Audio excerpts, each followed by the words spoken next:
हाय दोस्तों, नमस्ते, प्रणाम। कैसे हैं आप लोग? जितने भी खेसारी जी के फैंस हैं, कृपया इस वीडियो को पूरा देखिएगा फ्रेंड्स, थोड़ा सा भी स्किप ना कीजिएगा। आपको फ्रेंड्स इस वीडियो में बहुत ही बवाल खबर देने वाले हैं। आपको फ्रेंड्स बता दूं, खेसारी लाल यादव का बहुत ही जल्द एक फाड़ू सॉन्ग आने वाला है, तहलका मचने वाला सॉन्ग, जिस सॉन्ग का नाम है फ्रेंड्स चढ़ते लगनिया ए जान। ये सॉन्ग फ्रेंड्स म्यूजिक वाइट के यूट्यूब चैनल पे बहुत ही जल्द आने वाला है। इसका फ्रेंड्स पोस्टर लॉन्च कर दिया गया है म्यूजिक वाइट के यूट्यूब कंपनीज के द्वारा। आपको फ्रेंड्स बता दूं, इस सॉन्ग को लिखे हैं विजय चौहान जी एंड म्यूजिक दिए हैं आर्या शर्मा जी एंड गाए हैं खेसारी लाल यादव जी एंड साथ में शिल्पी राज।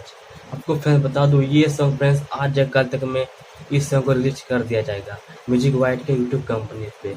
एंड जितने भी खेसारी जी के फैंस हैं, कृपया इस वीडियो को लाइक कीजिए एंड शेयर कीजिए। और जो भी इस चैनल को देख रहे हैं, उसको सब्सक्राइब कीजिए।